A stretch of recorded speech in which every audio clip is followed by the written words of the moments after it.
A to Z வரைக்கும் நம்பர்ஸை நான் இன்னைக்கு உங்களுக்கு மைண்ட் செட் பண்ண போறேன். சரியா? அது எவ்வளவு ஈஸியா ஞாபகம் வச்சுக்கலாம் அப்படிங்கறத நான் உங்களுக்கு சொல்றேன். இந்த ஆல்பபெட்ஸ்லயே என்னென்ன டாபிக்ல எல்லாம் கொஸ்டின்ஸ் எந்தெந்த டாபிக்ல இருந்து வரும்னு பாத்தீங்கன்னா, இந்த ஏ டு இசட் நீங்க நம்பர்ஸை கத்துக்கிறது மூலமா உங்களுக்கு கோடிங் டிகோடிங், இத பாருங்க, கோடிங் டிகோடிங்ல இருந்து அதுல சரியா கோடிங் டிகோடிங், அப்புறம் நம்பர்ஸ், லெட்டர் சீரீஸ், தென் analogy, add one out, classification, தென் அப்புறம் ஆல்பபெட்டிக்கல் சீரீஸ். ஓகே, இது எல்லாத்துலயுமே இந்த ஆல்பபெட்ஸோட நம்பர்ஸை படிக்கிறது மூலமா ஈஸியா அப்ரோச் பண்ண முடியும். அந்த எல்லா கொஸ்டின்ஸுமே, அந்த டாபிக்ல இருக்க வரக்கூடிய எல்லா கொஸ்டின்ஸுமே நம்ம இந்த ஆல்பபெட் நம்பர் வச்சு போடுறோம். ஓகேவா? இது ரொம்ப ரொம்ப முக்கியம். ஆல்பபெட்டோட நீங்க ஃபர்ஸ்ட் ரீசனிங் எடுத்தோடனே நான் எல்லா ஸ்டூடெண்ட்ஸுக்கும் சொல்றது, கண்டிப்பா ஏ டு இசட் வரைக்கும் இருக்கக்கூடிய நம்பர்ஸை படிச்சுக்கோங்க. ஓகேவா? நீங்க இன்னைக்கு படிக்க ரெடியா? நான் உங்களுக்கு ஈஸியா சொல்லி கொடுத்துறேன். சரியா? இதோட ஷார்ட்கட்ஸ். ஓகே, அண்ட் இதுல என்னென்னலாம் இன்னும் இந்த ஏ டு இசட் வரைக்கும் என்னென்னலாம் படிக்கணுங்கிறது நான் அதை போக போக சொல்றேன். ஓகேவா? ஸோ ஃபர்ஸ்ட் இந்த நம்பர்ஸை எப்படி ஞாபகம் வச்சுக்கிறது அப்படிங்கறத பார்க்கலாம். ஸோ ஃபர்ஸ்ட் ஏபிசிடிக்கு உங்களுக்கு பிரச்சனை இல்லை. ஏ டு இது வந்து 1 2 3 4 அப்படிங்கிறது ஈஸியா ஞாபகம் வச்சுக்கோங்க. ஈயுமே 5 ஈஸியா ஞாபகம் வச்சுக்கலாம். பட் இருந்தாலும் ஈ வச்சு ஒரு ஒரு க்ளூ இருக்கு. ஜோதி, இ ஜோட்டி அப்படிங்கிற ஒரு க்ளூ இருக்கு. அது என்ன இ ஜோட்டி அப்படின்னு பாத்தீங்கன்னா, இ அப்படின்னா 5, ஜே அப்படின்னா 10, ஓ அப்படிங்கிறது 15, டி அப்படிங்கிறது 20, ஒய் அப்படிங்கிறது 25. ஸோ 5 10 15 20 25 இ ஜோதிங்கிறது. இ ஜோதி, இந்த லெட்டரை ஞாபகம் வச்சுக்கோங்க. இ ஜோதி அப்படிங்கிற லெட்டரை ஞாபகம் வச்சுக்கோங்க. 5 10 15 20 25 இந்த மாதிரி இம்ப்ரூவ் ஆயிட்டே போகும். அப்போ அந்த ஈக்குனா 5, ஜேக்குனா 10, ஓக்குனா 15, டீக்குனா 20, ஒய்க்குனா 25. ஓகே, ஈஸியா ஞாபகம் வச்சுக்கலாமா? தென் அடுத்த லெட்டர் பாத்தீங்கன்னா எஃப். ஈக்கு அப்புறம் எஃப் தானே இருக்கு. எஃப்க்கு ஃபிக்ஸ்ங்கிற க்ளூவை ஞாபகம் வச்சுக்கோங்க. எஃப்க்கு ஃபிக்ஸ்ங்கிற க்ளூவை ஞாபகம் வச்சுக்கிட்டீங்கன்னா உங்களுக்கு என்ன வார்த்தை வருது? 6 மாதிரி வருதா? F fix. எஃப்னா ஃபிக்ஸ் 6. இல்ல எஃப் நீங்க இப்படி போட்டு பார்க்கும்போது உங்களுக்கு 6 தலைகீழ போட்ட மாதிரி வருமா? 6 தலைகீழ போட்ட மாதிரி வருமா? நீங்க அப்படி கூட இது பண்ணிக்கலாம். ஓகேவா? தென் அடுத்து ஜி. ஜி பாத்தீங்கன்னா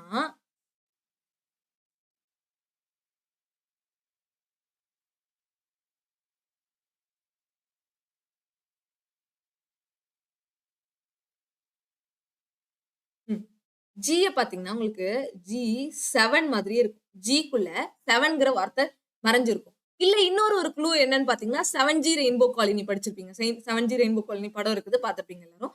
7G. ஜிக்கு என்ன நம்பரு? ஜியோட கோட் என்ன நம்பர்? 7. ஜிக்கு 7, 7G அந்த வார்த்தையை ஞாபகம் வச்சுக்கலாம். ஹச்சுக்கு பாத்தீங்கன்னா இப்ப நீங்க கால்குலேட்டர்ல ஹச் வந்துட்டு 8 வந்து இந்த மாதிரி தான் இருக்கும். 8 மாதிரி இருக்கும் ஹச்சு. இந்த நம்பர் 8 இப்படிதானே இருக்கும். அப்போ ஹச்சுக்கு 8. ஓகே, ஹச்ல இருந்து அந்த 8 வந்த மாதிரி கன்சிடர் பண்ணிக்கோங்க. ஜில எப்படி 7ங்கிறது ஒளிஞ்சிருக்கு, அதே மாதிரி ஹச்ல 8 ஒளிஞ்சிருக்கு. இல்லைன்னா இதுக்கு ஒரு கோடு எப்படி ஞாபகம் வச்சுக்கலாம்? ஹைட்டுங்கிறத ஞாபகம் வச்சுக்கோங்க. இப்போ ஹச்சுக்கு 8ஆ? ஹைட் நம்மளோட ஹைட்ல அதுல 8ல முடியுது. அந்த ரைமிங் எப்படி முடியுதுன்னு பாருங்க. 8ல முடியுது. அது 8. ஹச்சுக்கு 8. ஐக்கு வந்துட்டு நீங்க ஐய இந்த மாதிரி போடுவாங்க. நீங்க பாத்திருப்பீங்க. காலிகிராஃபிங்கிற ஒரு லெட்டர்ல, காலிகிராஃபி படி எழுதக்கூடிய லெட்டர்ஸ்ல எல்லாம் ஐய வந்து நம்ம இப்படிதான் போடுவாங்க. சோ ஐ வந்துட்டு 9 மாதிரி இருக்கா? I9. Okay, I9. ஐ படத்தை ஞாபகம் வச்சுக்கோங்க. 9. ஓகே, ஈஸியா அது கூட க்ளூ சொல்லுவாங்க. ஐக்கு 9. Okay, I9. ஐங்கிறது இந்த மாதிரி இருக்கும். 9 மாதிரி இருக்கும். ஐய நம்ம வந்து இப்படி எழுதுவோம். சரியா? ஓகே, ஐ பார்த்துட்டோம். அடுத்து ஜே வந்து நம்ம இங்கே வந்துச்சு, அதனால நம்ம ஜே எழுதல. அடுத்து கே பார்க்கலாம். கே அப்படின்னா ஒரு கேங்கிறது 11. K L M N. கேக்கு பாத்தீங்கன்னா ஈஸி. கே 11. கிழவன். ஓகே, கிழவன் அப்படிங்கிற வார்த்தையை ஞாபகம் வச்சுக்கோங்க. ஈஸியா மறக்கவே மறக்காது. தென் எல்லுக்கு பாத்தீங்கன்னா 12. எல்லுக்கு 12. ஓகே, இங்கேயும் அந்த 12 அந்த ரைமிங்கா இருக்கும். எல்லு 12 அந்த மாதிரி. தென் எம்முக்கு பாத்தீங்கன்னா, இப்போ எம்முக்கும் டபிள்யூவையும் நான் கம்பேர் பண்றேன். ஒரு நிமிஷம். இப்போ எம் இருக்கு. எம்மையும் நான் டபிள்யூவையும் இந்த இடத்துல கம்பேர் பண்ண போறேன். எப்படி கம்பேர் பண்ண போறேன்னு பாருங்க. ரெண்டுமே எம்னா நம்ம இப்படி போடுவோம், டபிள்யூனா இப்படி போடுவோமா? M and W. ரெண்டுமே 3 வச்சு இருக்கு பாருங்க. இப்ப எம்முக்கு 13 போட்டுக்கோங்க. டபிள்யூக்கு 23 போட்டுக்கோங்க. அவ்வளவுதான். எம்மோட டபிள்யூவும் 3 பேஸ் பண்ணி வரும். எம்ங்கிறது 13, டபிள்யூங்கிறது 23. ஈஸியா போட்டுக்கலாமா? அதே அடுத்து என் பாத்தீங்கன்னா ரொம்ப ஈஸி. என்னங்கிறது என்ன? என்னங்கிறது 14. நவம்பர் 14. நவம்பர் 14 யாருக்குமே மறக்காது தானே. நவம்பர் 14 அப்படிங்கிறது சில்ட்ரன்ஸ் டே. ஸோ நேருவோட பிறந்தநாள். அது நமக்கு மறக்காது. N for Nehru, N for November 14. எப்படினாலும் நீங்க படிச்சுக்கலாம். நேரு க்ளூ ஞாபகம் வச்சுக்கோங்க. சரியா? தென் என் ஓ இங்கே வந்துரும். ஓக்கு வந்துட்டு 15 ஜோதியிலே வந்துரும். ஓ கவர் ஆயிடும். தென் பி பார்க்கலாம். பிங்கிறத நான் எது கூட கம்பேர் பண்ணுவேன்னா எஃப் கூட கம்பேர் பண்ணுவேன். எஃப்னா ஃபிக்ஸ் 6ன்னு பார்த்தோமா? பினாலும் அந்த எஃப் இப்ப எஃப் இப்படி இருக்குன்னா எஃப்ல இப்படி பண்ணிட்டோம்னா நமக்கு பி வந்துருமா? இந்த இடத்துல இப்படி ஜாயின் பண்ணி விட்டோம்னா நம்ம பி வருமா? அப்ப எஃப்ல இருந்தே இந்த பி உருவாக்குறதுனால ரெண்டுக்கும் நான் 6 அடிப்படையா வச்சுக்கிட்டு எஃப் வந்துட்டு 6, பி 16. எஃப் என்ன? 6, பி 16. இப்ப இது ரெண்டையும் நம்ம கம்பேர் பண்ணிட்டோமா? எஃப்பும் பியும் 1, எம்மும் டபிள்யூ 1ன்னு சொல்லிட்டு. இப்ப அடுத்து பி பார்த்துட்டோம். கியூ பார்க்கலாம். கியூ நான் எதை வச்சு கம்பேர் பண்ணுவேன்னா ஜியை வச்சு கம்பேர் பண்ணுவேன். இந்த கியூவும் சரி ஜியும் சரி அந்த ஜிக்குள்ளேயும் சரி கியூக்குள்ளேயும் சரி 7 மறைஞ்சிருக்கும் பாருங்க. ஓகே, நான் கியூவை வந்து இப்படி போட்டு காமிக்கிறேன். ரவுண்டு போட்டு இந்த மாதிரி போடுறோம். ஓகே, இப்போ இப்போ இந்த கியூ எப்படி இருக்கு? 7 மறைஞ்சிருக்கிற மாதிரி இருக்கா? அப்போ கியூக்குள்ளேயும் சரி ஜிக்குள்ளேயும் சரி 7 மறைஞ்சிருக்கான். இப்போ எஃப்க்கும் பிக்கும் நடுவுல 6 மறைஞ்சிருந்த மாதிரி கியூக்கு 17. ஓகேவா? பிக்கு 16, கியூக்கு 17. எழுதிக்கலாமா? கியூக்கு 17. ஜி கியூ, ஜியையும் கியூவையும் கம்பேர் பண்ணிக்கோங்க. ஜியையும் கியூவையும் கம்பேர் பண்ணிக்கோங்க. கிளியர்? ஜி கியூ கம்பேர் பண்ணிக்கோங்க. ஓகேவா? சரி, ஜி கியூ பார்த்துட்டோம். அடுத்து ஆரும் எஸ்ஸும் உங்களுக்கு ரொம்ப கன்ஃபியூஸ் ஆகக்கூடியது. ஆரும் எஸ்ஸும் எப்பவுமே கன்ஃபியூஸ் ஆயிட்டே இருக்கும். அதை நீங்க என்னதான் மனப்பாடம் பண்ணாலும் அதுக்கு க்ளூ பெருசா இல்ல. R18, S19. இதுக்கு எப்படி வரும் அப்படின்னு பாத்தீங்கன்னா ஆற நம்ம ஆர் வந்து 8 மாதிரி எழுதலாம். ஆற நீங்க இப்படி போட்டீங்கன்னா அது 8 மாதிரி ஆயிரும். ஓகே, அதாவது ஜஸ்ட் ஒரு இமேஜினேஷனுக்காக தான். எஸ் இப்படி இருக்கா? எஸ் நான் வந்து இந்த மாதிரி இப்படி இப்படி ஜாயின் பண்ணி விட்டேன்னா அது எனக்கு 9 மாதிரி ஆயிரும். ஓகே, எஸ்ஐயே நான் இப்படி இழுத்து விட்டுட்டேன்னா அது 9 ஆயிடுமா? அது 19 இப்படி போடலாம். இது லாஜிக் இல்ல. நான் இது லாஜிக் இருக்காது. பட் இதை நீங்க மனப்பாடம் பண்ணிக்கோங்க. ஓகேவா? R18, S19. R18 என்ன? எஸ்க்கு 19. இதனால ஞாபகம் வச்சுக்கோங்க. ஓகே, இது வந்து ரொம்ப மறந்துட்டே இருக்கும். இது மத்ததெல்லாம் ஈஸியா ஞாபகம் வச்சுக்கலாம். F6, P16, M13, W23, K11, L12 மத்தெல்லாம் ஈஸியா இருக்கும். RS எப்பவுமே கன்ஃபியூஸ் ஆகும். அதை நல்லா கிளியர் வச்சுக்கோங்க. அடுத்து டி இங்க இருக்கு. டிக்கு இன்னொரு க்ளூ கூட சொல்லலாம். T20 match. T20. டிக்கு என்ன? 20. Okay, T20 20 over match. Okay, அடுத்து யூ பார்க்கலாம்னா யூ அண்டர் 21 அப்படிங்கிறது இருக்கும்.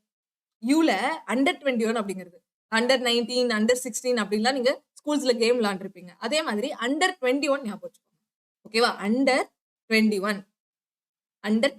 அடுத்து வினாலே விக்டரியை ஞாபகம் வச்சுக்கோங்க. விக்டரினாலே 2. அப்போ 2. V for victory.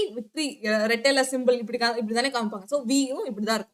அப்ப விங்கிறத எதை மீன் பண்ணும்? விக்டரியை குறிக்கும். 2 அப்படிங்கறத மீன் பண்ணும். நம்ம கையை எப்படி காமிச்சிட்டா அது விக்டரியை குறிக்கும். சரியா? அப்ப யூக்கு 21, விக்கு 22.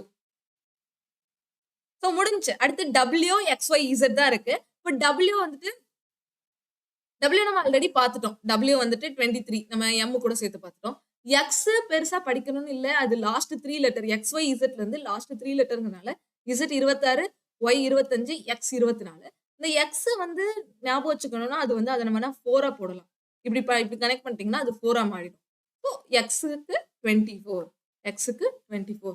இந்த 3 லெட்டரும் ஈஸியா நம்ம ஞாபகம் வச்சுக்கலாம். ஏன்னா கடைசி 3 லெட்டர். ஃபர்ஸ்ட் 3 லெட்டரை எப்படி நம்மளால ஈஸியா ஞாபகம் வைக்க முடியுமோ அதே மாதிரி லாஸ்ட் 3 லெட்டரும் ஞாபகம் வச்சுக்கலாம். Y25, Z26 அண்ட் X24 இது எல்லாமே.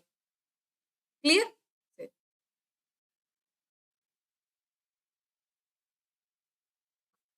தென் இப்போ உங்களுக்கு இந்த நம்பர்ஸ் எல்லாமே ஒரு புரிதல் ஏற்பட்டிருக்கும். இந்த நம்பர்ஸ் எல்லாமே நம்ம படிச்சிட்டோம். A1ல இருந்து Z வரைக்கும். இப்போ உங்களுக்கு டக்குன்னு நான் அடுத்து கோடிங், டிகோடிங், அனலாஜி எல்லாம் பார்க்கும்போது உங்களுக்கு தெரியும் நான் அதை எப்படி சால்வ் பண்றேன்ட்டு.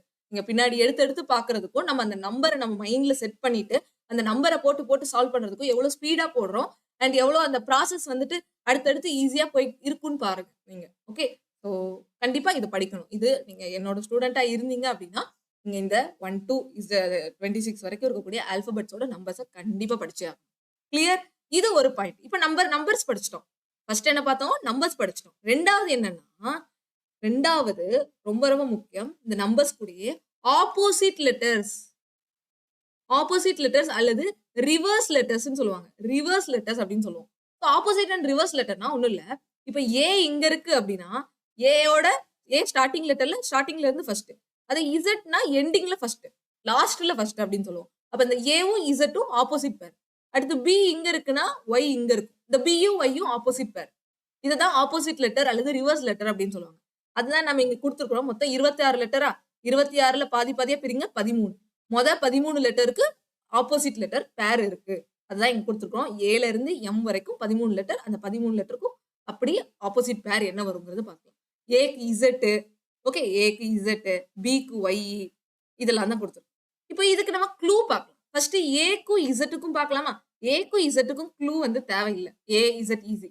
பிக்கு ஒய்க்கும் இருக்கக்கூடிய க்ளூ பாத்தீங்கன்னா பாய் ஞாபகம் வச்சுக்கோங்க. பிக்கு ஒய்க்கும் இருக்கக்கூடியது பாய். பி ஒய் பாய். பி ஒய் பாய். பி ஒய் பாய். அடுத்து சிக்கு எக்ஸ்ன்னு கொடுத்துருக்காங்களா, இதுக்கு நீங்க கிரக்ஸ்ங்கிறத ஞாபகம் வச்சுக்கோங்க. Crux, crux. ஓகே, கிரக்ஸ் அப்படிங்கிற வார்த்தையை ஞாபகம் வச்சுக்கலாம். சிக்கும் எக்ஸுக்கும். கிளியர்? அடுத்து D D W. D W, டியோட ஆப்போசிட் பேர் என்ன? டபிள்யூ. ஏக்கு இசட், பிக்கு ஒய் அண்ட் சிக்கு எக்ஸ், டிக்கு டியூ. டபிள்யூ அப்படிங்கிற வார்த்தை டி டபிள்யூ, டியூ. தென் ஈக்கு N dew, D W E, D E W அப்படின்னு கூட நம்ம போட்டுக்கலாம். டிஇடபிள்யூ, டியூ அப்படிங்கிற வார்த்தை ஞாபகம் வச்சுக்கலாம். தென் ஈக்கு இவி, இவி என்விரான்மெண்ட். ஐவி மாதிரி இவி இங்க ஞாபகம் வச்சுக்கணும். நீங்க என்விரான்மெண்ட் ஞாபகம் வச்சுக்கோங்க. என்விரான்மெண்ட், என்விரான்மெண்ட் சொல்லுவோமா?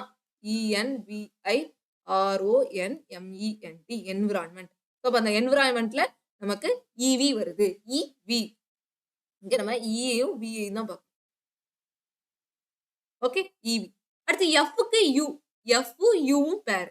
எஃப்க்கு என்ன ஞாபகம் வச்சுக்கலாம்? ஃபன்னுங்கிறத ஞாபகம் வச்சுக்கலாமா? எஃப்க்கு ஃபன்னுங்கிறத ஞாபகம் வச்சுக்கீங்களா? F U fun. Then G G T, GT road. GT road கேள்விப்பட்டிருப்பீங்க. ஜிடி ரோடு ஞாபகம் வச்சுக்கலாம். ஜிக்கு டி, ஜிடி ரோடு. தென் ஹச்சுக்கு எஸ் பேரா வரும். ஹச்சுக்கு எஸ் பேரா வரும். இப்படி ஆப்போசிட்ல இருக்கிறத நீங்க பார்க்க போறீங்க. ஹச்சுக்கு எஸ் பேருனா ஹையர் செகண்டரி ஸ்கூல்ல, நம்மளோட ஸ்கூல்ல ஞாபகம் வச்சுக்கலாமா? Higher secondary school. Okay, higher secondary school அப்படிங்கறத ஞாபகம் வச்சுக்கலாம். தென் அடுத்து ஐயோட பேர் என்னன்னு பாத்தீங்கன்னா ஆர். ஐயர். ஐயர் அப்படிங்கறத ஞாபகம் வைக்கலாம். ஐயர். ஓகே, ஐயர் ஞாபகம் வைக்கலாம். இல்ல ஐஆர் ஸ்பெக்ட்ரோஸ்கோபின்னு இருக்கு, அதை கூட நீங்க ஞாபகம் வச்சுக்கலாம். சயின்ஸ்ல படிப்பீங்க ஐஆர் அப்படின்னு சொல்லிட்டு. ஐஆர் ஸ்பெக்ட்ரோஸ்கோபி, யூவி, ஐஆர் அப்படின்ட்டுலாம் நிறைய இருக்கு. நீங்க ஐயருங்கிற வார்த்தையை ஞாபகம் வச்சுக்கலாம். இல்ல ஐஆர் ஸ்பெக்ட்ரோஸ்கோபி கூட ஞாபகம் வச்சுக்கலாம். அடுத்து ஜேக்கு கியூ. ஜேக்கு கியூ என்ன அப்படின்னு பாத்தீங்கன்னா ஜாக்கு குயின். Jack queen. அந்த சீட்டு கட்டுல பாத்திருப்பீங்க. ஜாக் இருக்கும், குயின் இருக்கும். ஜாக்குக்கு பேரு குயின். ஓகேவா? ஜாக்குக்கு பேரு குயின். இங்க கிங்குக்கு பேரு குயின்னு கிடையாது. இங்க ஜாக்கோட பேரு குயின்னு படிக்கணும். தென் அடுத்து கேபிக்கு பாத்தீங்கன்னா, கேபின்னு நான் சொன்ன உடனே உங்களுக்கு ஈஸியா ஞாபகம் வரும். கேபி கருப்பு அப்படிங்கிற வார்த்தை எல்லாருக்கும் கண்டிப்பா தெரியும். கேபி கருப்பு அப்படிங்கிற வார்த்தை எல்லாருக்கும் க்ளூ, நல்லா ஈஸியா ஞாபகம் வச்சுக்கக்கூடிய ஒரு க்ளூ தான். ஜாக்கு குயின்.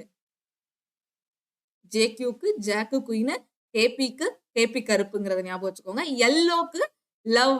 எல்ஓ அப்படிங்கிறதுக்கு லவ் அப்படிங்கறத ஞாபகம் வச்சுக்கலாம். Okay, LOV love. LO LO. Okay, LO love அப்படிங்கறத ஞாபகம் வச்சுக்கோங்க. அதுல எல்ஓ வந்து பேர். எல்ஓ பேர். கிளியர்? அடுத்து எம்என் ஈஸியா ஞாபகம் வச்சுக்கலாம். எமன் என்ன? யமன். நம்மளோட யமன். யமன் யமன்ங்கிற வார்த்தையை ஞாபகம் வச்சுக்கலாம். யமன். எம்என் எம்என் யமன் அப்படிங்கிற மாதிரி வருதா? சோ இதுதான் ஆப்போசிட் லெட்டர்ஸ். ஓகே, என்னெல்லாம் பார்த்திருக்கிறோம்? ஏக்கு இசட் பார்த்தோம். இது ஈஸியா ஞாபகம் வச்சுக்கலாம். பிக்கு ஒய் பாய் அப்படிங்கறத க்ளூ வச்சிருந்தோம். சிக்கு எக்ஸ், டிக்கு டபிள்யூ அண்ட் இக்கு என்விரான்மெண்ட் வி அண்ட் எஃப்க்கு ஃபன்னு யூ. F for fun. எஃப்னாலே ஃபன் தான். Okay, and F. ஜிக்கு டி, ஜிடி ரோடு. ஹச்சுக்கு ஹையர் செகண்டரி ஹச்எஸ். ஐக்கு ஐஆர், ஐஎஸ், ஐஆர், ஐயர் அப்படிங்கிறத ஞாபகம் வச்சுக்கோங்க. ஜேக்கு ஜாக்கு, குயினு, ஜாக்குக்கு குயின்னு படிக்கணும். ஓகேவா? அடுத்து கே, கேக்கு கேபி கருப்பு, கேக்கு கேக்கு கேபி கருப்பு. எல்லுக்கு லவ், எல்ஓ, லவ் அப்படிங்கிறது படிச்சோம். எம்முக்கு என்னு, யமன். சோ இப்ப இந்த பேர் ஆஃப் லெட்டர்ஸ், இந்த ஆப்போசிட் பேர்ஸ் எல்லாமே படிச்சுட்டீங்களா? இந்த ஆப்போசிட் பேர்ஸும் கட்டாயம் தெரிஞ்சுக்கணும். இதுவுமே உங்களுக்கு கோடிங், டிகோடிங், அனலாஜில எல்லாம் வர வாய்ப்பு இருக்கு. அந்த லாஜிக்க கண்டுபிடிக்கும் போது நம்ம இதெல்லாம் யூஸ் பண்ணணும். ஃபர்ஸ்ட் நம்பர்ஸ் பேஸ் பண்ணி யூஸ் பண்ணுவோம். அப்புறம் இந்த மாதிரியான ஆப்போசிட் லெட்டர்ஸும் யூஸ் பண்ணுவோம். இன்னொரு ஒரு விதமாவும் இருக்கு. இப்ப ஏல இருந்து இசட் வரைக்கும் கேட்டு முடிச்சுட்டாங்க. 26ன்னு முடிச்சுட்டாங்கன்னா, அதுக்கப்புறம் மறுபடி ஏல இருந்து ஸ்டார்ட் ஆகும். மறுபடியும் இந்த இசட் முடிஞ்சதுக்கு அப்புறம் மறுபடியும் கன்டினியூஷனா அது ஒரு சைக்கிள் மாரி சுத்திட்டே இருக்கும். ஏல இருந்து இசட் வரைக்கும் முடிச்சுட்டு மறுபடியும் சுத்தணும். இப்ப உங்களுக்கு 28ங்கிற ஒரு நம்பர் வந்துச்சுன்னா, அப்ப இசட்ங்கிறது 26 மறுபடியும் ஸ்டார்ட் பண்ணணும். இது ஏ 27 அப்ப பிங்கிறது 28ன்னு வரும். 28 எனக்கு பிங்கிற மாரி வரும். சரி அப்படியே பிளஸ் ஆயிட்டே போகணும். இதுல இருந்து அப்படியே சுத்திட்டே இருக்கணும். அது மாதிரியும் ஒரு கான்செப்ட் இருக்கு. ஏல இருந்து இசட் வரைக்கும் மறுபடியும் இசட்ல இருந்து ஏ வந்து சுத்திக்கிட்டே இருக்கும். ஓகே இது வந்து நிக்காத இன்ஃபினிட்டிவா போயிட்டே இருக்கும். அந்த மாரி கான்செப்ட்.